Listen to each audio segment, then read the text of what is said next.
যে গজারিয়ায় আমি এটা গ্যারান্টি দিতে পারি, আমি এসে যে পিআই অফিসের যে টিআর কাবিখার কাজগুলা হয়েছে কিন্তু পূর্বে এত 100% কাজ হয়নি। এবং আমরা কিন্তু আমি সাংবাদিকদের বলেছি, আজকে সকালে বলেছি যে কার কি অভিযোগ আছে এই সময়কালে ওনাদেরকে ডাকো, যে তাদেরকে জিজ্ঞেস করো, আমি আজকে বলে যাব।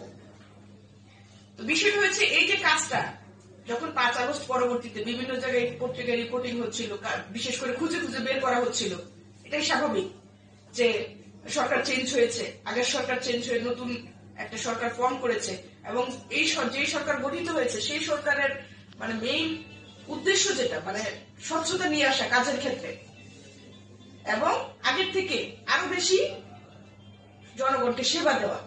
তো সেই জন্য মানে সরকারের প্রতিনিধি হিসেবে ছাত্রছাত্রীরা কিন্তু খুঁজে খুঁজে বের করছিল যে এবং নতুন যে অন্যান্য যে সরকারি দলগুলা তারাও কিন্তু আগের ভুল খুঁজে বের করছিল যে কি কি ভুল হয়েছে। তো আমাদের গজারিয়ায় বিশেষ করে আমি আমার যখন দায়িত্বকাল থেকে আমার পিএ অফিসে টিআর কাবিখার প্রকল্প নিয়ে কেউ কিন্তু অভিযোগ করতে পারেন যে এই কাজটা হয় নাই, না করে বিল দিয়েছে। তো সেই যে এইটা তার মানে এই কাজের কৃতিত্ব আসলে কার? এই কাজের কৃতিত্ব আমার পিএ অফিস। আমরা এখানে আসার পরে যেহেতু আমাদের নির্বাচন ছিল, উপজেলা পরিষদ নির্বাচন, আমরা কিন্তু প্রকল্প নিতে পারিনি ওই সময়টাতে। আগের প্রকল্প যেগুলো ছিল চেয়ারম্যান সাহেব চেঞ্জ হবে, আগের প্রকল্প ক্লোজ করতে হচ্ছে। তারপরে নির্বাচন হলো, নতুন চেয়ারম্যান নির্বাচিত হওয়ার 1 মাসের মধ্যেই 1-2 মাসের মধ্যেই আবার চেঞ্জ হয়ে গেল।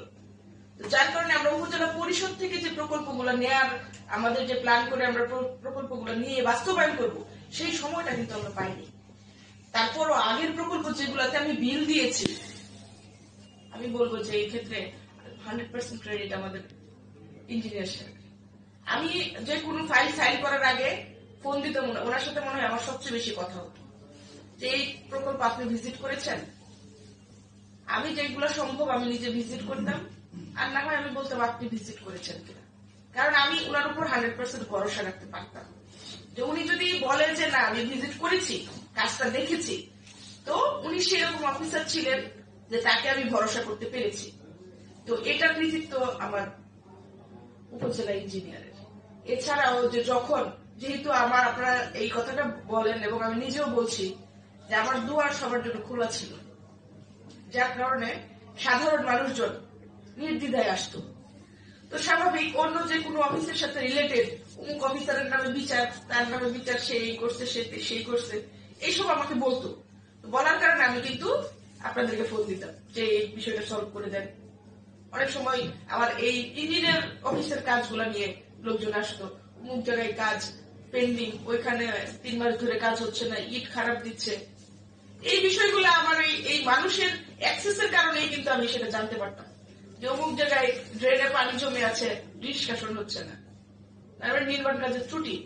তো এই যে বিষয়গুলা আমার কাছে মানুষ যখন বলতো, আমি সাথে সাথে ইঞ্জিনিয়ার সাহেবকে ফোন দিতাম এবং ইঞ্জিনিয়ার সাহেব এটা শুধুমাত্র সমস্যার সমাধান করতেন না, আপডেটও দিতেন পরে যে এটা এইভাবে সমাধান করা হয়েছে। এবং আমি দেখেছি যে যেই লোক আমার কাছে অভিযোগটা দিয়েছিল তাকে আমি আবার খবর নিতাম যে আসলে সমাধান হয়েছে, আপনি সন্তুষ্ট কিনা। তো এই যে আমি নির্ভর করতে পারতাম আমার অফিসারদের উপর, এটা কিন্তু আমার জন্য একটা প্রশান্তিদায়ক। আমার কাছে মনে হয় যে একজন অফিসার কাজ করবে, সে কারোর উপর নির্ভর করতে পারছে না, এটার থেকে অসহায় অবস্থা আর কিছু না। কারণ একা একজনের পক্ষে তো সব কাজ করা সম্ভব না। আপনাদের সমন্বয়েই উপজেলা প্রশাসক। তো আপনারা যদি সহযোগিতা না করেন বা নির্ভর আমি না করতে পারি, আমার পক্ষে সবগুলা কাজ ভিজিট করে, পিআর অফিসের সব কাজ ভিজিট করা, ইঞ্জিনিয়ার অফিসের সব কাজ ভিজিট করা, আবার আমাদের ইউনিয়ন পরিষদের 1% আছে, ইউজিডিপির কাজ আছে, এই সকল কাজ পরিদর্শন করা কিন্তু পসিবল না। তো আমি যে আপনাদের উপর ডিপেন্ড করতে পেরেছি এবং ডিপেন্ড করে যে আসলে আমি ভুল করি নাই, এটা কিন্তু এখন মানুষের যে প্রশংসা, আমার প্রতি প্রশংসা, সেটা দিয়ে আমি উপলব্ধি করতে পারি। আবার আমাদের সাংবাদিক বৃন্দ অনেক সময় যে আমরা ভুলের ঊর্ধ্বে না মানুষ, আমিও হয়তো এই সময়ের মধ্যে একদম ভুল করি নাই এরকম তো কিছু না, ভুল হয়তো করেছি, কিন্তু সেটা আপনি কোনটা ভুল আর হ্যাঁ ইচ্ছাকৃত সেটা ডিফাইন না করে আপনি যদি কারো পিছনে লাগেন, সেক্ষেত্রে কিন্তু এটা মানে কাজ করা আমাদের জন্য কষ্টদায়ক হয়েছে। কিন্তু আমি এটা নির্দ্বিধায় বলবো, আমাদের গজারিয়া উপজেলায় যে বীর মুক্তিযোদ্ধারা ছিলেন, আমাদের পরিবর্তিত পরিস্থিতিতে অনেক জায়গায় কিন্তু অনেক ধরনের সমস্যা হয়েছে। মহান বিজয় দিবস লাস্ট যে 16 ডিসেম্বর আমরা পালন করলাম, তো আমরা তাদের উপর ডিপেন্ড করেছি, তাদেরকে বলেছি দেখেন আপনারা আপনাদের প্রোগ্রাম সুন্দর করে করবেন, এবং তারা কিন্তু সেটা স্বাক্ষর রেখেছেন। সেই সুন্দর বীর মুক্তিযোদ্ধারা সুন্দর প্রোগ্রাম করেছেন। আমার সাংবাদিক বৃন্দ যারা এখানে মাত্র 2 জন আছেন, তাদের প্রতি অশেষ কৃতজ্ঞতা যে এই পুরো সময়টা আমি যেহেতু আমি যেহেতু শুধু উপজেলা নির্বাহী অফিসার না, প্রশাসক হিসেবে দায়িত্ব পালন করেছি, সেই সময়ে আমরা অনেক ধরনের কাজ করেছি। তারা পুরোটা সময় মানে আমাকে সাথে পাশে থেকেছেন। আমি যেগুলা কাজ করেছি আমি ফেসবুকে দিয়েছি, আমি কিন্তু কোনোদিন একটা পেইড নিউজ করাইনি। এই পর্যন্ত এটা আমি ঘোষণা দিতে পারি যে কোন সাংবাদিককে টাকা দিয়ে একটা নিউজ করানো এটা আমি করাই নাই।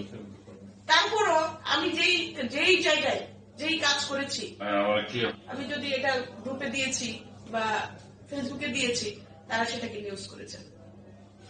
তাদের যে এই যে আজকে তাদের প্রতি আমি কৃতজ্ঞতা জানাচ্ছি, তারা আমার পাশে থেকে আমাদের কাজের প্রতি বা তাদের যে ভালোবাসা দেখিয়েছেন সেটার জন্য তাদের প্রতি আমি কৃতজ্ঞ।